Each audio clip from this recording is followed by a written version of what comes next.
from the Hussman School of Journalism and Media at the University of North Carolina at Chapel Hill, covering the full range of Tar Heel athletics.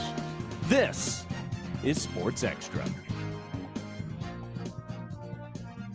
After another loss in Cary, I have to ask, can the Coach K curse please just end? Welcome to Sports Extra. I'm Joshua Dolgoff. And I'm Caitlin Schmidt. Thanks for joining us. It seems like UNC Sports sold their souls in New Orleans last season and haven't been able to take care of business since. Starting with women's tennis, the Heels came into the ACC championships this weekend undefeated and ranked number 1 in the country. UNC began tournament play with their quarterfinals match against Wake Forest on Friday, and the Heels absolutely dominated. After quickly securing the doubles point, players were racing to see who could finish the fastest. Elizabeth Scotty clinched her match first with 6-1 and 6-0 sets. Number 1 ranked Fiona Crawley followed with a sweep of 2 6-0 sets. Carson Tangley rounded out the Heels on court 3 with this rally to end the match against the Deacons 4-0. On Saturday, the team was on to the semifinals match against the Virginia Cavaliers. The Tar Heels took the doubles point with wins on courts 1 and 2 to put them up going into singles, and Scotty fought back from a 3-4 deficit in the second match to win her match. Crawley continued her winning streak, winning 6-2, 6-2. Clinching the match for the Tar Heels was Tangley with winning 6-3 and 6-1, sending Carolina to the ACC championship. The team looked to stay undefeated and secure the conference title, facing NC State on Sunday. From the beginning, it was clear Carolina had met its match with the Wolfpack. The number 1 11 duo of Tangley and Crawley were up against the 8th-ranked Wolfpack pair and fell 6-1. With UNC's Tran and Forbes also dropping, State took the doubles point. First-year Reese Brantmeyer battled to put the Heels on the board, besting NC State's Alana Smith 6-4 and 6-2. Unfortunately, no one else in Carolina Blue had such success. For only the second time this season, number 1 ranked Fiona Crawley lost to Wolfpack's Diana Schneider, and the match was decided after Elizabeth Scotty fought to continue play but came up short against Sophie Abrams. Now the Tar Heels await their fate in the NCAA tournament. The selection show is a week from tomorrow. Josh, this team was number 1 in the country, going 29-0 into the conference tournament. They had this in the bag. What do you think happened? Well, Caitlin, this is a team that's won 4 consecutive indoor titles, but outdoors, it seems like they can't get over the hump. And coming into this match, they won 14 doubles points in a row. So I'm sure losing those matches, 6-2 and 6-1, was a little bit tilting. Yeah, I feel like dropping the doubles point really rattled the Heels, but it was NC State's Diana Schneider that really made the difference. She's ranked number 88 in the world, and against number 1 ranked Fiona Crawley, I think it really just shook Fiona up in the doubles, and she didn't recover in singles. The thing is, Caitlin, there's no need to panic. This is still a very talented team, 5 players in the top 40, and maybe, just maybe, this was the loss that they needed to overcome some adversity and make that run in the NCAA tournament. Let's go to the men's side. UNC men's tennis came into the quarterfinals on Friday, ready to rally it out with Florida State. The Tar Heels came into the tournament as the number 4 seed against the number 5 seed Seminoles. After losing the doubles point, the Tar Heels fought hard to maintain their place in the tournament with these fast serves and rallies that led to Ryan Segerman's win on court 2. When the score was 3-2, the match came down to players Brian Cernock and Will Jansen to win the last 2 points for the Heels. However, in his third set, Jansen lost 6-3 to end ACC tournament play for UNC. It's tough to play a team. I think to beat a team twice in a week, and those guys came out and they brought it to us early in the doubles. We definitely came out a little bit, I think not quite ourselves, and they took advantage of that, got off to a good start. That selection show is a week from today. Over the weekend, the UNC men's golf team competed for the ACC championship title in Pinehurst. Dylan Minetti kept the Heels in contention, capping off his impressive performance with a 3-under 69 in the third round. David Ford showed out in the third round with a 3-under 69 of his own, but it wasn't enough as the Heels finished tied for 6th place. The top-seeded Heels did not advance into match play. The women's lacrosse team has just earned the 3 seed in the ACC Women's Lacrosse Championship. With the first round bye secured, the team will face 6-seeded Clemson in the quarterfinals on Wednesday at American Legion Memorial Stadium in Charlotte. The Tar Heels have won the ACC Tournament Championship every year since 2016, and they'll be seeking their 7th straight and 8th overall league title. Looking to improve their ACC record, the men's lacrosse team searched for a much-needed win against Notre Dame on Saturday. After falling behind 1-0 in the first 10 seconds of the match, Dewey Egan knotted the game at 1 with this goal in the first quarter. With Notre Dame starting the second quarter with a 6-1 lead, the Heels battled back with 5 unanswered goals to go into the half down 7-5. Egan recorded a hat trick on the day with this shifty goal in the fourth, but the Tar Heels struggled to keep up with Notre Dame's fast-paced offense. The Heels fall to the top-ranked Irish 16-9. How do numbers lead to national championships? I'm a stats minor and I have no idea. But luckily for me, Sports Extra reporter Caroline Routh has the answer. Armando Bacot, 68 career double-doubles. Caitlin Wurzberger, 63% shot percentage on the season. Women's soccer, 5 for 5 on penalty kick attempts this year. Behind every number is a name. Kush Patel is part of the analytics team for women's soccer. He and a group of 7 other students work to collect data for the team during practices and games. They take stats on everything, from the makes to the misses. We're always bouncing off new ideas, how we can improve stats and provide more meaningful stuff for the team. The analytics team collaborates to make sure they're fair and accurate when scoring different drills in practice. They always want to be a number one at the top of the list, so it helps them from that aspect, being able to see where they rank among the team.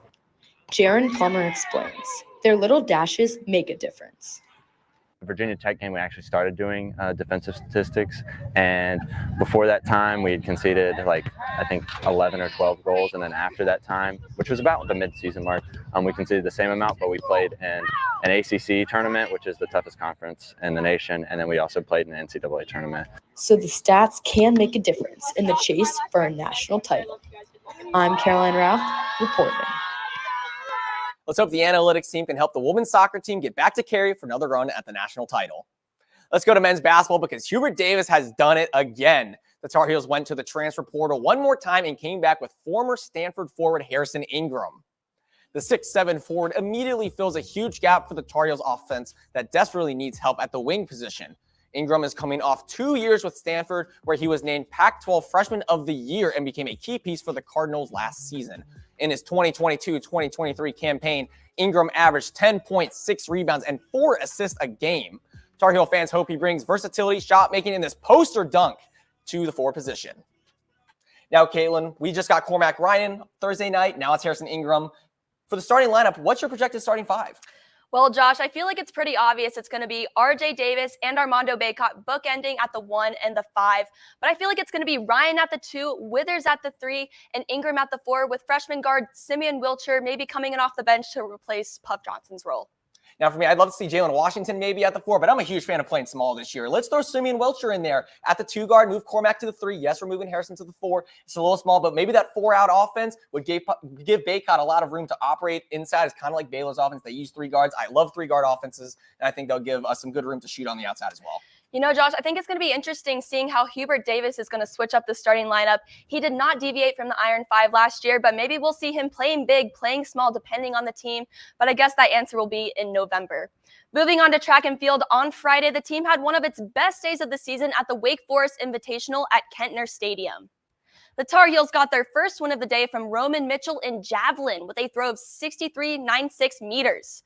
Carolina continued to shine in field events with Jordan Fong winning the hammer throw with an all-time best of 63.49 meters. Fong is now in second place on UNC's all-time top 10 performers list. The fireworks started early for the Diamond Heels on Friday night in the first of a 3-game series against Boston College. The Heels scored 6 runs in the first inning after Boston College had a pair of runs to start the game. Jackson Vanderbrake opened up the scoring with an RBI single, and then Vance Honeycutt sent this 3-run bomb to left field. Alberto Ozuna followed up with a 2-run shot of his own to round out the scoring in the first inning. Boston College tied the game 6-6 with an RBI in the 5th, and then hit a homer in the 9th to take the 7-6 lead. Vanderbrake had another RBI in the 9th to tie the game again, but Boston College's Sam McNulty hit a game-winning 2-run single in the top of the 10th to give the Eagles their first win at Boschmer Stadium ever with a 9-8 victory. On Saturday, the Diamond Heels were neck and neck with the Eagles until they weren't.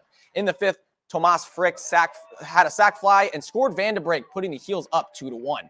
Tar Heels pitcher Connor Bovair showed out for 7 complete innings, and he was dealing. He allowed only 1 run, but when he was pulled out, the Eagles' offense exploded in this BC Grand Slam in the top of the 8th, put the game out of reach for the Heels. The Heels fell 9-4. And in Game 3, the Eagles got the scoring started in the first with this RBI single into right field. The Tar Heels answered in the fourth when Hunter Stokely clobbered a single into center, driving in 2 runners to give UNC the lead. But as was the case all series, Boston College wouldn't go away. A sac fly in the 5th tied the game, and 2 RBI singles in the 7th gave BC a 3-run lead. Travis Honeyman blew the doors open with a no-doubter in the 8th, and BC secured the sweep 6-2. Nick Saban said it best. I'm a firm believer in this. As a leader, you have to be careful making too many changes when you fail. Because this team can succeed, and we have succeeded. So we'll step back and look at it and see what we can do to help them succeed. The Tar Heels will look to return to their winning ways on Tuesday when they face UNC Wilmington at the Bosch. But to break down what went wrong this weekend, let's go to baseball analyst Landon Elliott. Landon? What happened to the bullpen? Remember how we talked about how this team could live and die by defense and pitching? Well, this weekend sure proved that point. In the 8th inning on Saturday, Cameron Padgett gave up 6 runs alone, and the bullpen gave up 8 runs total in just 3 innings. That certainly won't help Padgett's ERA, and it certainly won't help the Diamond Heels win. It didn't look pretty this weekend, and 2 of the games just weren't even close. However, Diamond Heels fans, there was a bright spot. UNC head coach Scott Forbes said, "He's been good all year. He's the one kid that sticks out to me the most of our returners with experience that has taken another step." Can you guess what I'm talking about? Connor Bovair. The starters in the first several innings of each matchup produced. It wasn't until later in the innings where the lead started to expand. It's almost as if the Heels got tired, but they can't because the bullpen just got in. So let's see an example of a pitch from earlier in the game compared to the 8th inning from Saturday. So here's Connor Bovair right here. It's a 3-2 count, top of the 3rd, and we're going to see a 4-seam fastball. And he does a great job of pitching that fastball, 89 miles per hour. And Bovair did a great job. He only had 3 strikeouts in 6 innings, but what he did good, he didn't allow any batters to get on base. And you're going to see it again. He gets another strikeout, and that's going to be a 4-seam fastball right there. As you can tell, catcher goes inside to catch that ball right there. And now we're going to see Padgett come into the game. And he's warming up here in the bullpen.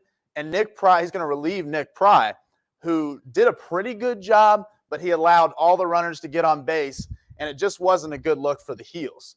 And when Padgett gets in, he's in a rough spot because, all the runners are on base. It's a 2-2 count, and he just allows this grand slam, and it just wasn't good from the Heels, and everything went down from there. And after this, Padgett's going to allow 2 more runs in the top of the 9th right here, and he's going to send it to left field, and it just wasn't good. The Heels either need to keep Connor Bovair in or fix their bullpen issues in a big way before UNCW comes to town Tuesday. And a big ACC series matchup against Virginia Tech this weekend. Joshua? Landon, we saw in Game 2, the bullpen needed just 5 outs, and once again, they couldn't close the deal. What do you think the solution is? Joshua, they need to change up their pitches. It was obvious to me Boston College knew exactly when to hit, and their timing on swing was just too comfortable for the Diamond Heels. I think the best move would be call Drake May into the bullpen and put Isabella Gescos at center field, and I think we'll go undefeated. Well, that is certainly a curveball. Thanks, Landon. Speaking of Bella, one of our very own anchors made her ESPN debut this weekend during the baseball series against Boston College. Let's take a look. Paul, Darren, Boston College went from only having 5 ACC wins last season to getting up to number 9 at one point in the national rankings. The key to the turnaround, doing the little things well. We're so proud of Bella and can't wait to see what she does in the future. One of the hottest teams on campus right now, softball, traveled to NC State for a 3-game series. Game 1, 2nd inning, Kirsten Lisea singled down the left field line, scoring Bree Stubbs and putting the Heels on the board for the first time.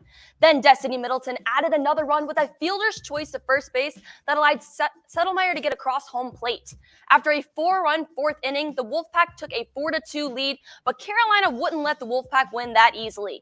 In the 6th inning, the Heels plated 2 runs, highlighted by this Alex Brown triple, extending her 10-game hitting streak. In the last inning, the defense came up huge yet again, this time with a Skylar Brooks diving catch that led the Heels to win 5-4. On Saturday, the Heels returned to Dale Softball Stadium in Raleigh for Game 2. Lily Backus pitched all 7 innings for UNC. In the top of the 2nd, Kirsten Lisea slammed a ball out of the park to put Carolina on the board. Bree Stubbs followed that up in the 3rd with a hit that brought Alex Brown home for a 2-0 score. Lisea then hit another home run in the 4th, her 10th of the season. Then a second Bree Stubbs RBI single slid Carson Snead into home for a 4-1 score, top of the 7th. Though the Wolfpack put up a run in the bottom of the inning, it wasn't enough, and the final score was 4-2 Carolina.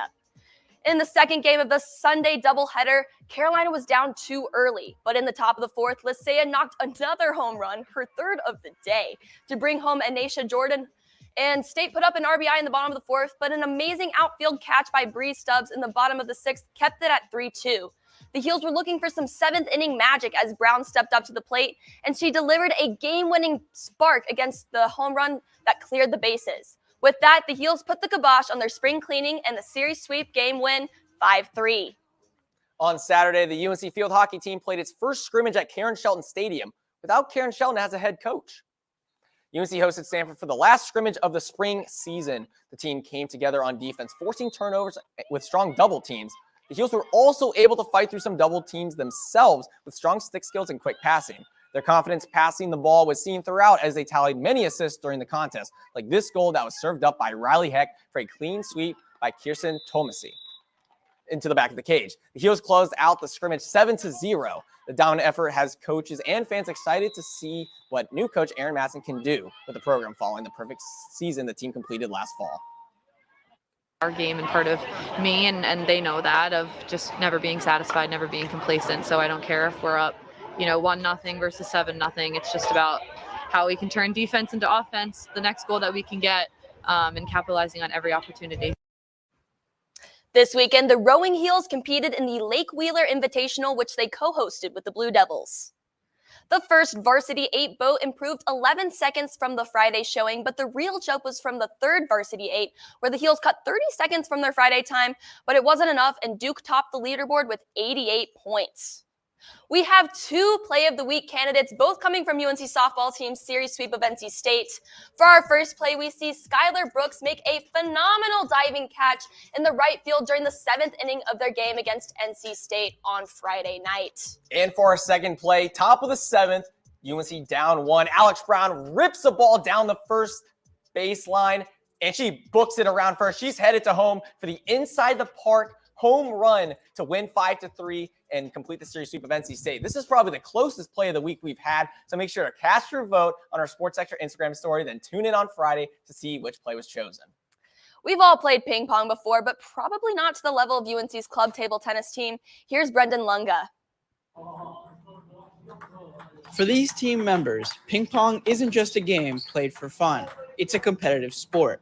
Through practice in the Student Union Underground, the team works to improve its craft and compete with schools across the country. Usually I can't beat a lot of people, like when I was just starting out, but nowadays I've gotten a lot better. So that's one of the main things I find fun is like the competitive part of ping pong. The club traveled to Atlanta in February to compete in the Mid-Atlantic Regionals of the National Collegiate Table Tennis Association. While they made it out of the group stage, they were unable to qualify for nationals. Despite that, President Jasper Ooze still said it was an incredible experience. I mean, obviously competing is fun, but I think more than anything, just like the little things, like the little laughs, the little memories, the inside jokes, I think those are the best parts about the trip. Competing in the men's singles competition, Jasper represented the university in Texas at nationals this past weekend. He credits his ability to his brother, who he played with to pass the time. He said this tournament was different from anything he had ever competed in before. They went all out, they rented a whole complex. There was dinners, there was a bunch of people from across the country. I've never seen anything like that. And also the competition was top notch. The club looks forward to competing in 2024 and hopes to return to nationals for the first time since 2022. I'm Brendan Lunga reporting. Josh, if I'm not mistaken, you played one of our professor's sons in table tennis this winter, and you did not go easy on him. Not at all. Shout out Professor Andy Freeman from EJO 352, but I did beat his son 15-4. But the thing is, he got me back.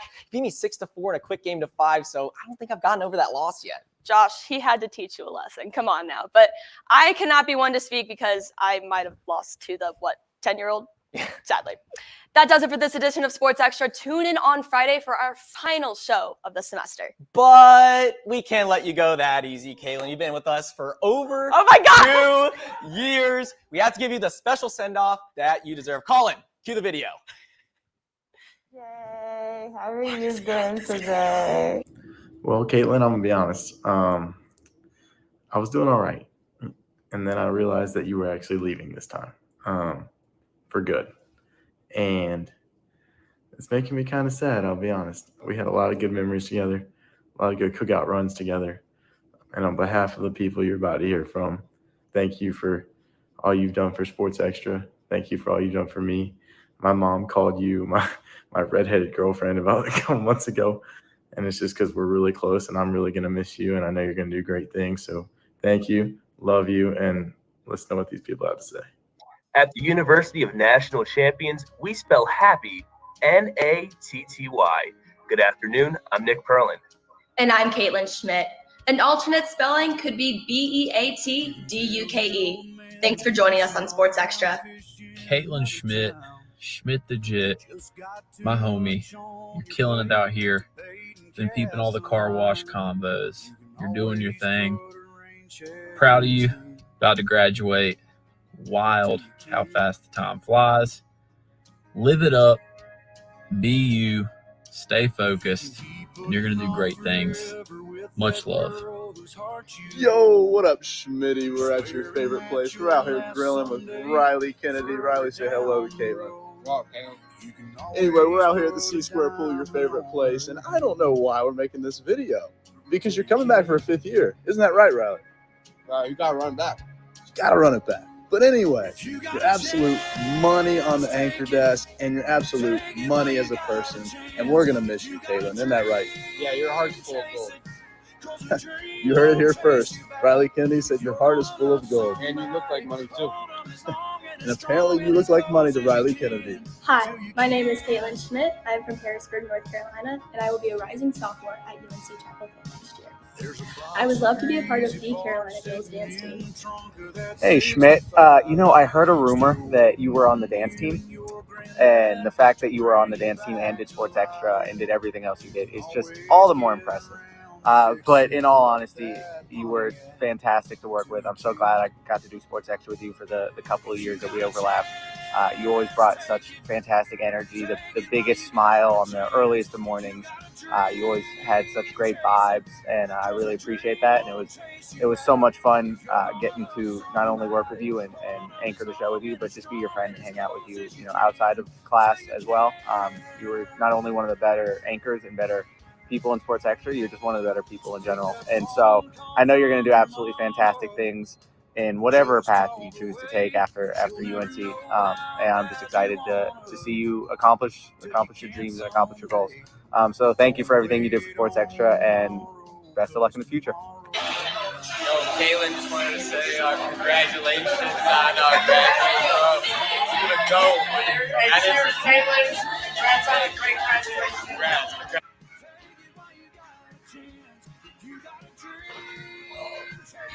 Hey Schmitty, where do I even begin? Starting as your newbie and now anchoring shows with you on desk, it has been a pleasure and an honor to work with you here at Sports Extra. I'm definitely going to miss anchoring shows with you, but more importantly, thank you so much for being such a great friend to me. You are so much fun to be around, and you've been there for me when I've needed you the most, which means so much to me. But with that being said, congratulations on graduating. Your personality and work ethic is second to none, and I'm excited to see where you end up. Love you, Schmitty. You, Caitlin, have made me a better person, a better human being on the planet. You've made me a better anchor. You've made me a better writer. You've pushed me to be a better student.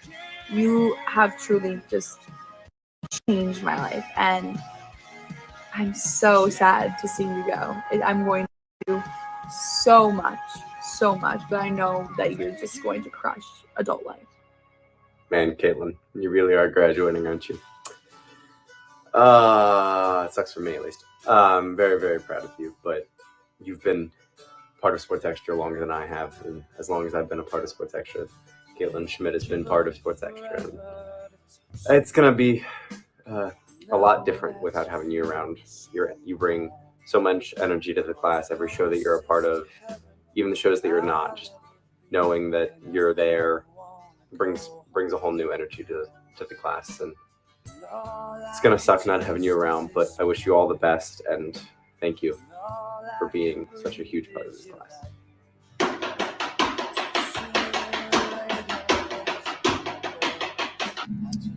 What's going on, Schmitty? You're graduating. and I wanted to congratulate you, and I just wanted to take some time to talk about how much I appreciate the time I got to share with you. You and I both started Sports Extra when we had to do it in our rooms.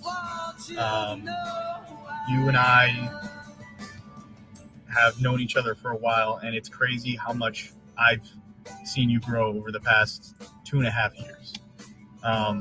You have been such a great anchor. You've grown so much as an anchor. You have become such a great writer, and I can't wait to see what you're going to do next. And you know you're going to do great things. You've always been the busy person out of all of us, and you're going to do great things. I'm super proud of you. Hope to see you soon. Good luck. Like we're having this project where we're gonna have the patio dug down there, and the workers just built a hole for the stairs that we're going to have that are going to lead down, and you can actually see like the layers of the earth. Caitlin, congrats on graduating. I'm so proud of you and so glad this semester we really got to know each other pretty well at Media Hub. I really couldn't have done that without you. I could not have made this Sports Extra probably without you. And I'm really, really going to miss you. I know whatever comes next, though, you're going to do so well. You're going to be amazing. I think you're great at what you do. I love getting to work with you, getting to go all the way to Guilford and back, all the way to the bus manufacturer and back. So I hope everything goes well with graduation, and whatever comes next, I know you're going to do amazing. Love you, girl.